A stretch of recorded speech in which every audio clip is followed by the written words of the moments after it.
Hello everyone, I Pooja Sharma welcome you all at Future Series Institute online platform. स्वागत है आप सभी का हमारी डेली लाइव क्लासेस में। जैसा कि आप जानते हैं हमारे डेली लाइव क्लासेस में हम डिफेंस की क्लासेस ले रहे हैं, जिसमें मैं पूजा शर्मा आप सभी को साइंस टीच कर रही हूँ। एंड हम टॉपिक वाइज चल रहे हैं, इंपॉर्टेंट क्वेश्चन एंड एमसीक्यूज के साथ में। देखते हैं आज का हमारा टॉपिक क्या होने वाला है। So today's our topic is cropping season and agricultural practice. Cropping season and agricultural practices से related आज का हमारा टॉपिक होने वाला है। चलते हैं पहले क्वेश्चन की तरफ।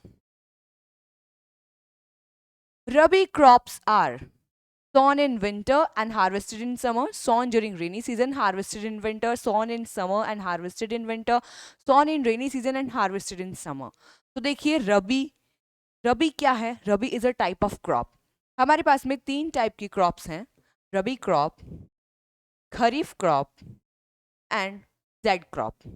ओके, तो मैं जितनी भी सीजनल वेजिटेबल्स या फ्रूट्स होते हैं वो सब जेड के अंदर आते हैं। एंड जो रबी है दे आर विंटर क्रॉप्स। कैसी हैं वो? विंटर क्रॉप्स, विंटर में इन्हें उगाया जाता है। एंड खरीफ जो है इन्हें समर में ग्रो किया जाता है। ओके, सो रबी क्या है? विंटर के अंदर से ग्रो किया जाता है, विंटर क्रॉप्स इन्हें कहा जाता है। तो सिंपली देखिए, सॉन इन विंटर कहाँ कहाँ लिखा है? सॉन इन विंटर केवल एक ही में लिखा है, तो यही आपका करेक्ट ऑप्शन होगा, sown in winter and harvested in summer. ठीक है, आगे चलते हैं। Given below are the harmful effects of weeds on crop plants. Choose the correct combination of statements. क्या बोल रहा है ये कि हार्मफुल इफेक्ट्स होते हैं किसके? वीड्स के। वीड्स यानी अनवांटेड प्लांट्स को हम वीड्स कहते हैं। तो जो अनवांटेड प्लांट्स हैं इनका क्रॉप्स के ऊपर हार्मफुल इफेक्ट होता है। उसके लिए कुछ सेंटेंस दिए गए हैं, तो आपको बताना है इनमें से कौन सा कॉम्बिनेशन जो है वो करेक्ट होगा। दे इंटरफेयर इन हार्वेस्टिंग। क्या वो हार्वेस्टिंग में इंटरफेयर करते हैं? नहीं, हार्वेस्टिंग में कोई इंटरफेयर नहीं कर सकते। हार्वेस्टिंग मीन्स सिंपली तैयार होने के बाद में फसल को काटना, उसमें इनका कोई रोल नहीं होता है। They help crop plants to grow healthy. क्या वो क्रॉप प्लांट्स को हेल्दी करते हैं? नहीं, ये भी नहीं हो सकता है। दे compete with crop plants for water, nutrients, space and light। क्या वो क्रॉप प्लांट्स के साथ में compete करते, कंपटीशन करते हैं किस चीज के लिए? फूड, वाटर, लाइट, इन सभी के लिए। हाँ, ऐसा होता है, क्योंकि उन्हें भी तो चाहिए। वो भी क्या करेंगे? ग्रो करने के लिए उन्हें भी लाइट चाहिए, स्पेस चाहिए, फूड चाहिए, वाटर चाहिए। और वही सारा जो हम क्रॉप्स को प्रोवाइड करा रहे हैं वो क्या करते हैं? उसे चोरी करने लगते हैं, क्रॉप्स के हिस्से का भी वो लोग लेने लगते हैं। तो ये कॉम्पिटिशन रहता है। They affect plant growth. हाँ, ऑब्वियसली अगर ये न्यूट्रिएंट जो इनके लिए दिए जा रहे हैं वो ये ले लेंगे तो ये प्लांट ग्रोथ को अफेक्ट करेंगे। तो ये दो ऑप्शन सही है हमारे, second and sorry third and fourth. तो थर्ड एंड फोर्थ का हमारे पास में बी के अंदर देखिए, third and fourth, so B is the correct option. Okay, next. Which of the following tools would a farmer use to remove weeds from the field? इनमें से कौन सा मेथड या कौन सा टूल एक फार्मर यूज करता है अनवांटेड प्लांट्स को फील्ड पे से हटाने के लिए? कौन सा है? हो, प्लग, एक्स, कल्टीवेटर। तो इनमें से देखिए हो, मैंने आपको पहले भी एक वीडियो में हमारे पास एक क्वेश्चन आया था इस टाइप का, तो मैंने आपको बताया था जो हो होता है ये किस लिए काम आता है? हो किस लिए काम आएगा? वीड्स को निकालने के लिए। ओके, वीड्स को अपरूट करने के लिए इसे यूज किया जाता है। सो हो is the correct option. Next, the order of basic agricultural practice is. Basic agricultural practice के लिए ऑर्डर कौन सा होगा? तो देखिए, आप लोग शायद जानते होंगे, और नहीं भी जानते तो मैं आपको बताती हूँ कि एग्रीकल्चरल प्रैक्टिस जो होती है, यानी कि एक बीज को लगाने के साथ में और वहां से निकालने तक का जो प्रोसेस होता है, ये सारा प्रोसेस क्या कहलाता है? Basic agricultural practice. तो इसके स्टेप्स होते हैं, इसके स्टेप्स कितने हैं टोटल? इसके 7 स्टेप्स आपको दिए हुए हैं, 7 स्टेप्स इसके होते हैं। इन 7 स्टेप्स का करेक्ट ऑर्डर आपसे पूछा है।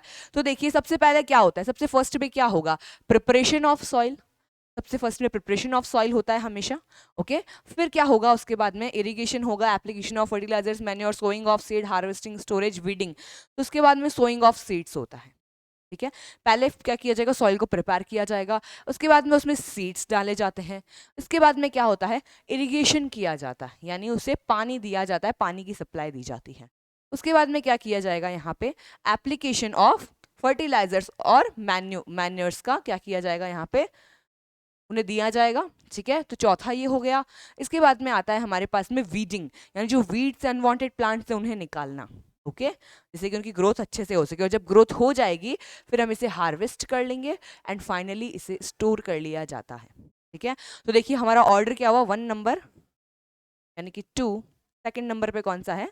फोर्थ, थर्ड नंबर पे है फर्स्ट, 4th नंबर पे है 3rd,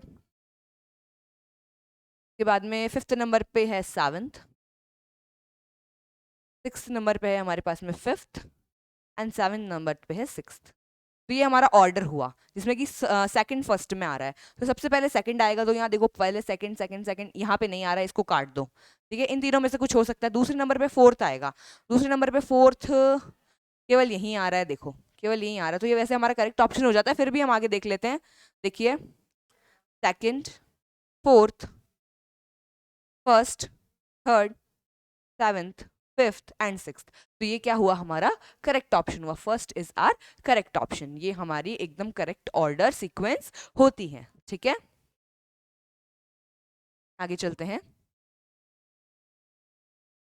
commercial rearing of silk worm is called. Silk worm की कमर्शियल रियरिंग, सिल्क वॉर्म जो होता है उन्हें कमर्शियल लेवल पे उन्हें ग्रो करना एंड देन उनसे सिल्क को ऑब्टेन करना, ये क्या कहलाता है? Apiculture, pisciculture, sericulture, white revolution. तो देखिए, एपिकल्चर जो है it is related to honey bees, pisciculture related to fishes and sericulture is related to silkworm. So sericulture is the correct option. ठीक है, आगे चलते हैं। Which of the following is a cereal crop? इनमें से कौन सी एक सीरियल क्रॉप है? तो सीरियल्स आप जानते हैं क्या होते हैं, लाइक व्हीट, मेज, बाजरा, ठीक है, जवार, ये सब क्या होते हैं, सीरियल्स होते हैं। तो इन सबको हम सीरियल्स कहेंगे। तो यहाँ पे देखिए, व्हीट, जूट, मस्टर्ड या शुगर केन। तो simply wheat is the correct option. Wheat is a cereal crop. ठीक है, next, agricultural tool used in ploughing are. Ploughing के लिए कौन से एग्रीकल्चरल टूल यूज किए जाते हैं? प्लग एंड खुरपी। खुरपी आप लोगों ने सुना होगा, ये कॉमन नेम है खुरपी।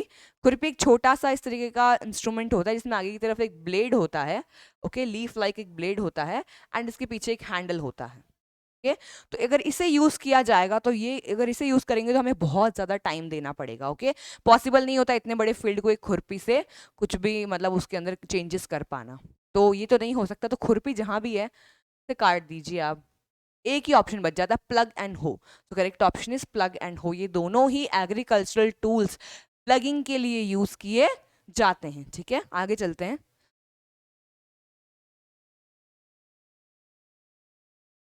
Which of the following is not a kharif crop? इनमें से कौन सा एक खरीफ क्रॉप नहीं है? खरीफ क्रॉप नहीं है, ये आपसे पूछा है। ठीक है, खरीफ क्रॉप यानी जो कि समर में लगाए जाते हैं, पैडी, ग्राउंड नट, कॉटन या वीट। तो देखिए यहाँ पे जो पैडी है, ग्राउंड नट है, कॉटन है, ये सभी क्या है, ये सभी खरीफ क्रॉप से, लेकिन एक वीट जो है it is a rabi crop. तो correct option is wheat. Wheat is not a kharif crop, it is a rabi crop. So wheat is the correct option. Next, pick the odd one out. इनमें से एक आपको अलग करना है। कौन सा अलग करेंगे? हैंड होइंग, हर्बिसाइड्स, वीडिंग या एंटरकल्चर। तो यहाँ पे हर्बिसाइड्स देखिए, हर्बिसाइड्स यहाँ से अलग हो, क्योंकि बाकी सारी जो है, बाकी सारी प्रैक्टिसेस हैं, ठीक है, बाकी सारी क्या है, वो प्रैक्टिसेस हैं जो कि मैनुअली की जा रही है, लेकिन एक हर्बिसाइड जो एक केमिकल ऑप्शन है, इसीलिए ये यहाँ पे ऑड होगा।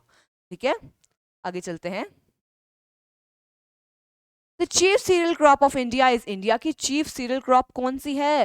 व्हीट, शोरगम, मेज या फिर राइस। इनमें से कौन सी इंडिया की क्या है, चीफ सीरियल क्रॉप है? कौन सी होती है? राइस होती है, पैडी जिसे हम और कहते हैं। ठीक है, राइस या फिर paddy is the chief cereal crop of India.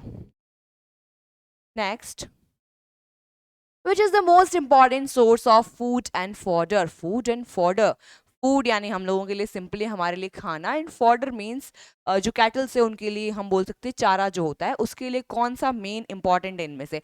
Algae, fungi, lichen या सीरियल। तो देखिए, सबसे पहली बात तो ये चारों ही चीजें, ये चारों ही चीजें as a food and fodder काम आती हैं, चारों चीजें काम आएगी, बट इनमें से कोई सी एक ऐसी है जो मोस्ट इंपॉर्टेंट है, और वो कौन सी है? वो है serial.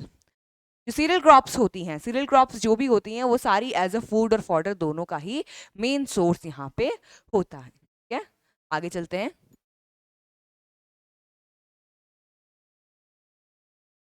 Element which is required in large quantity by plants is. Plants के लिए ज्यादा क्वांटिटी में क्या जरूरी है? Sulphur, calcium, nitrogen, phosphorus. तो देखिए, प्लांट्स के लिए सबसे ज्यादा अमाउंट में जरूरी है नाइट्रोजन। नाइट्रोजन प्लांट्स के लिए ज़्यादा अमाउंट में ज़रूरी होता है। अगर हम ह्यूमन बॉडी की बात करते हैं तो ह्यूमन बॉडी के अंदर भी नाइट्रोजन तो होता है, बट अभी अगर हम न्यूट्रिएंट्स की बात करें लेने के लिए तो कैल्शियम जो है वो मैक्रो न्यूट्रिएंट्स में आता है।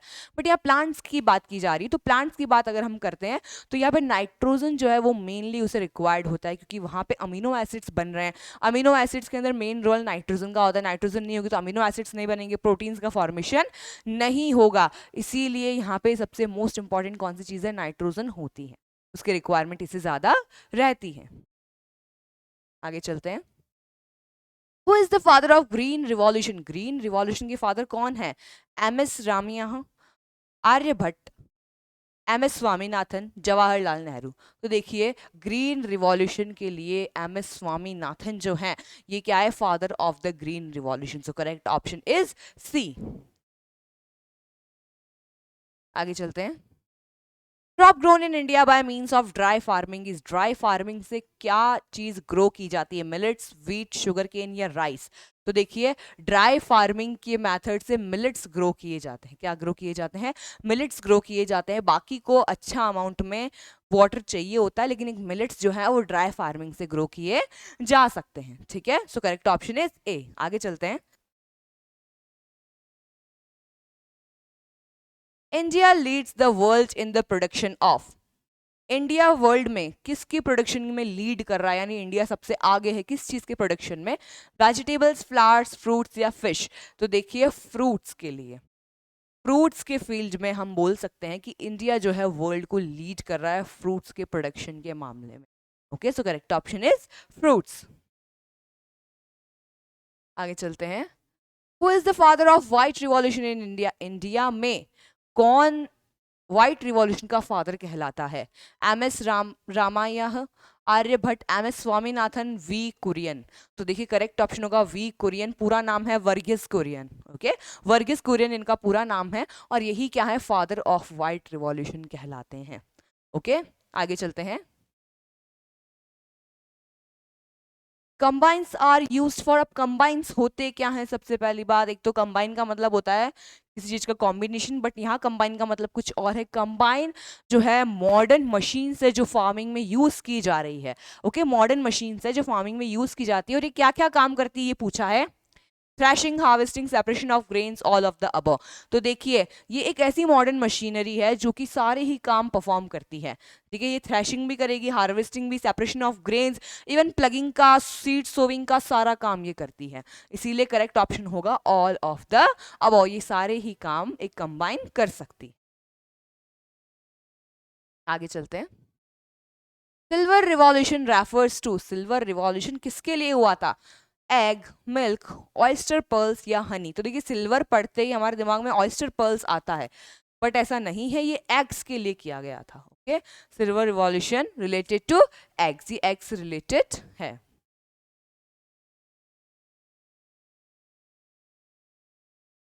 Next, plugging is also known as, plugging को और क्या बोलते हैं? Tilling, sowing, threshing, manuring? देखिए सोविंग का मतलब तो सीड्स को सो करना यानी बोना, बीज बोना। थ्रेशिंग मीन्स क्या हो गया? थ्रेशिंग का मतलब हो गया कि सारे हार्वेस्टिंग के बाद में उसका जो कचरा होता है, उसके ऊपर का जो कोट होता है किसी भी ग्रेन के ऊपर का, उससे सेपरेट करना, उसे थ्रेशिंग कहते हैं। मैन्योरिंग मीन्स मैन्योर्स प्रोवाइड करना। ओके, तो बचा ऑप्शन हमारे पास में A, tilling. So tilling is the correct option. Tilling is the another name for ploughing. क्या, आगे चलते हैं। ग्रोइंग ऑफ टू और more different crops together is called, जब दो या उससे ज्यादा क्रॉप्स को एक साथ उगाया जाता है तो उसे कौन सी प्रोसेस कहा जाता है? क्रॉप रोटेशन, मिक्स्ड क्रॉपिंग, फैलोइंग या मोनोक्रॉपिंग? तो देखिए इसे कहा जाता है मिक्स्ड क्रॉपिंग। इसे कहा जाता है मिक्स्ड क्रॉपिंग, जहां पे दो या दो से ज्यादा क्रॉप्स को मिक्स के अंदर ग्रो किया जाता है। ठीक है, आगे चलते हैं।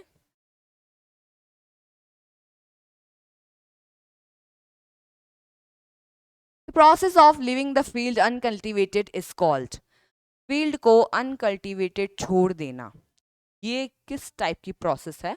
वाटर लॉगिंग, इरिगेशन, फैलोइंग या नर्सरी? तो इसे कहते हैं field फैलोइंग।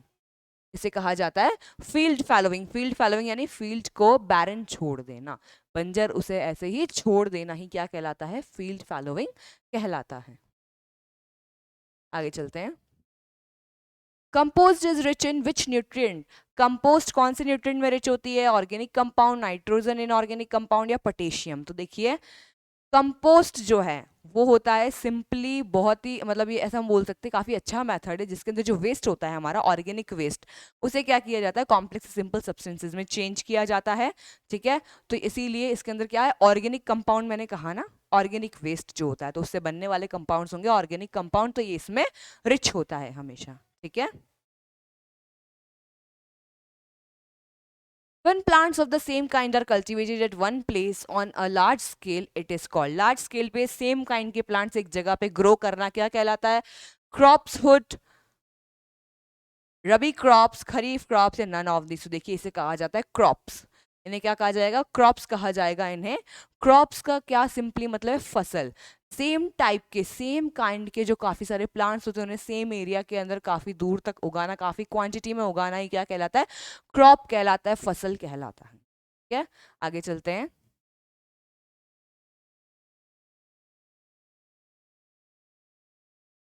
Name the crops which are grown in rainy season, rainy season में कौन सी क्रॉप्स को ग्रो किया जाता है? क्रॉप्स रबी क्रॉप या खरीफ क्रॉप? तो देखिए रेनी सीजन के अंदर, ठीक है, समर की एंडिंग और हम बोल सकते हैं मॉनसून की स्टार्टिंग में खरीफ की क्रॉप्स जो होती हैं इन्हें ग्रो किया जाता है। ठीक है, तो kharif is the correct option. आगे चलते हैं। Name the crops which are grown in winter season, winter season में हमने पढ़ा था विंटर क्रॉप्स कौन सी है? Rabi crops are the winter crops, simply rabi is the correct option. आगे चलते हैं। Rainy season in India is generally start from, India में रेनी सीजन कब स्टार्ट होता है generally? June to September, October to March, March to June, none of the above? तो देखिए अक्टूबर to मार्च तो विंटर रहता है, मार्च से जून समर रहता है, बचा जून टू सितंबर। तो जून टू सितंबर जो है वो मॉनसून का टाइम होता है इंडिया के अंदर। So correct option is June to September. आगे चलते हैं। The winter season in India is generally start from, winter season क्या अभी मैंने बताया था आपको अक्टूबर से मार्च वाला पीरियड जो है वो विंटर सीजन का है। तो correct option is October to March is the winter season. Now, the branch of agriculture which deals with the rearing of animals, livestock is called. Agriculture की वो ब्रांच जहाँ पे कि rearing of animals, life stock ये सब किया जाता है उसे क्या कहते हैं? Animal husbandry, sericulture, sowing, crop rotation. Crop rotation का मतलब तो अलग हो गया, लाइक एक साल या एक बार में हमने दूसरी क्रॉप लगाई, एक बार में हम दूसरी क्रॉप लगाएंगे, इसे क्रॉप रोटेशन कहते हैं। सोइंग मीन्स बीज बोना, सेरिकल्चर में आपको बताया सिल्क से रिलेटेड है तो बचा animal husbandry, animal husbandry is the correct option. Animal husbandry ही ब्रांच है एग्रीकल्चर की जो डील करती है rearing of animal life stock. Okay, तो ए ऑप्शन इज करेक्ट। आगे चलते हैं। Supply of water to crops at regular interval is called, regular interval पे रेगुलर टाइम के बाद में, एक पर्टिकुलर टाइम के बाद में क्रॉप्स को वाटर प्रोवाइड कराना क्या कहलाता है? Crop rotation, irrigation, manure and none of this? तो इसे कहते हैं हम इरिगेशन। इरिगेशन का मतलब सिंचाई करना, फसल की सिंचाई करना, क्रॉप्स को time to time water supply देना। ओके, आगे चलते हैं। Name the substances which are added to the soil in the form of nutrients for the healthy growth of plants. वो सब्सटेंस जिन्हें की ऐड किया जाता है सॉइल के अंदर in form of nutrient for healthy growth of plant, वो क्या है जिसे कि सॉइल में ऐड किया जाता है for healthy growth of plant? Manure, garbage, sowing. देखिए sowing is a process not a substance, garbage means कचरा क्यों डालेंगे, manure is the correct option. Manure ही डाला जाता है जिसकी वजह से कि क्या होता है सॉइल के अंदर न्यूट्रिएंट्स बढ़ते हैं और प्लांट्स जो हैं वो हेल्दी ग्रो करते हैं। ओके,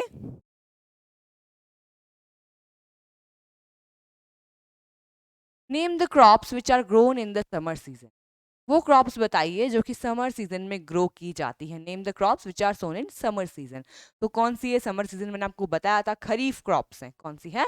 खरीफ क्रॉप्स जिन्हें कि जून जुलाई के टाइम पे क्या किया जाता है? सो किया जाता है। ओके, आगे चलते हैं। Summer season in India is generally start from, India के अंदर समर सीजन कब रहता है? June to September, October to March, March to June? तो हमें पता है मार्च टू जून। मार्च में सर्दियां खत्म हो जाती हैं, गर्मियां शुरू हो जाती है जो कि जून तक चलती है और जून में मॉनसून शुरू हो जाता है फिर से। तो मार्च टू जून का जो पीरियड है it is the summer season in India. Next, paddy and maize are examples of, paddy और मेज किसके एग्जाम्पल है? तो देखिए पैडी हमारे पास शुरू शुरू में आया था, हमसे क्वेश्चन किया गया था खरीफ क्रॉप्स कौन सी नहीं है। ओके खरीफ क्रॉप कौन सी नहीं है, उसमें पैडी था तो हमने पैडी तो टिक नहीं किया था, इसका मतलब पैडी तो खरीफ क्रॉप है, इसीलिए पैडी खरीफ क्रॉप है तो मेज भी खरीफ क्रॉप। तो यहाँ से आप आइडिया लगा सकते हैं, C option is correct, both are the kharif crops. ठीक है, wheat gram is the example of wheat. मैंने कहा था व्हीट जो है खरीफ क्रॉप नहीं रबी क्रॉप होती है, तो व्हीट अगर रबी क्रॉप है तो ग्राम भी क्या है, रबी क्रॉप है। सो correct option is rabi crop. ये दोनों ही किस कैटेगरी की हैं, रबी क्रॉप्स में आती हैं। Vegetables and seasonable fruits are example of, ये भी मैं आपको बता चुकी हूँ, जेड क्रॉप्स होती हैं, सीजनेबल फ्रूट्स या वेजिटेबल्स को बताती हैं, तो Z crop is the correct option.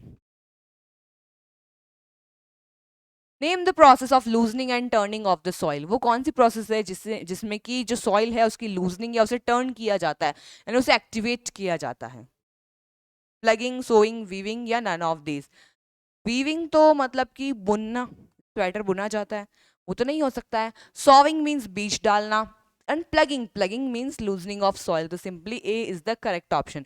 Plugging करना यानी कि हल चलाना, उससे ही क्या होता है, जो मिट्टी है वो एक्टिवेट हो जाती है और लूज वो हो जाती है। ठीक है, आगे चलते हैं।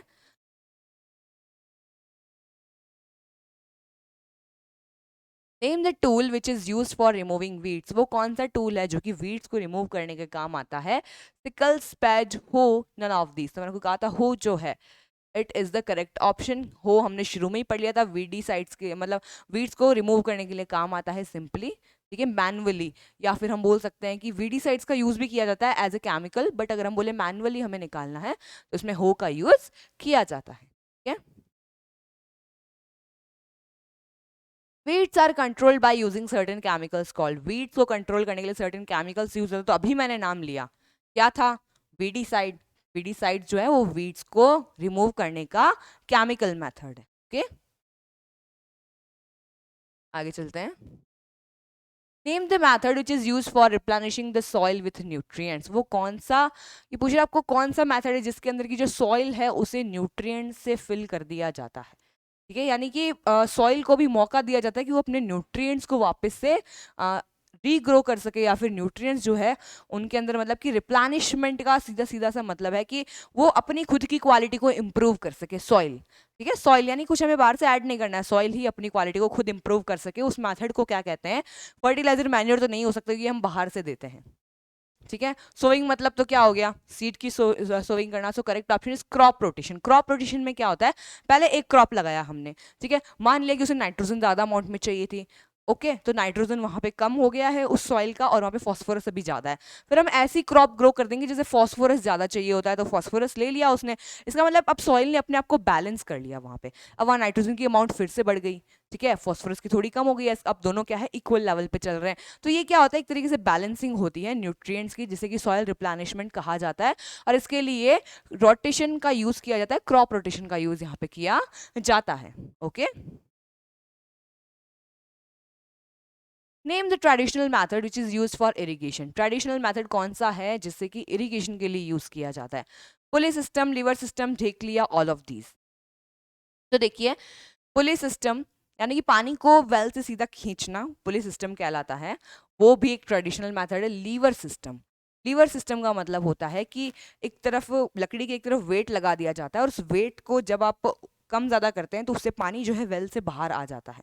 ओके, तो ये पुलिस सिस्टम, लीवर सिस्टम, इसके अलावा ढेकली। ढेकली के अंदर क्या किया जाता है कि पानी वेल से ही निकाला जाता है, लेकिन फील्ड जो है, फील्ड के अंदर लाइंस बना दी जाती हैं, ग्रूव्स बना दिए जाते हैं, जिससे कि क्या होता है, वो जो वेल तक बना दी जाती है, वेल से पानी निकाला उसमें डाल दिया, तो उस चैनल के थ्रू क्या होता है, वो पूरे फील्ड के अंदर पानी जो है उसकी सप्लाई हो जाती है, उसे ढेकली सिस्टम कहा जाता है। So all of these are the traditional methods of irrigation. ठीक है, name the modern method which is use for irrigation. अभी मॉडर्न मैथड कौन सा यूज किया जा रहा है इरिगेशन के लिए? Sprinkler, drip system, both of these, none of these. तो देखिए, स्प्रिंकलर सिस्टम और ड्रिप सिस्टम दोनों ही यूज किए जाते हैं, so correct option is both of these, यानी कि स्प्रिंकलर सिस्टम और ड्रिप सिस्टम दोनों ही मॉडर्न मैथड हैं। ठीक है, the cutting of crop after mature is, जब क्रॉप्स मैच्योर हो जाती है उसके बाद में उन्हें कट करना क्या कहलाता है? Sowing, wheat, harvesting, none of this. तो देखिए बहुत कॉमन सा क्वेश्चन है, हार्वेस्टिंग कहा जाता है इसे। हार्वेस्टिंग का मतलब है कि क्रॉप्स को वहां पे कट कर लेना सिंपली, ठीक है, आफ्टर मेच्योरेशन। तो ये जो हमारा टॉपिक था, ये टॉपिक हम लोगों ने कंप्लीट कर लिया है, जिसमें कि हमने एग्रीकल्चरल प्रैक्टिसेस और उनके ग्रोइंग सीजन्स जो है इसके बारे में हमने पढ़ा है। तो thank you so much video को यहाँ तक देखने के लिए। ऐसे ही बहुत सारे वीडियो के साथ में हम डेली मिलेंगे, डेली क्लास आएगी, न्यू टॉपिक आएगा, न्यू क्वेश्चंस आएंगे। तो बने रहिए हमारे साथ, पढ़ते रहिए। जय हिंद।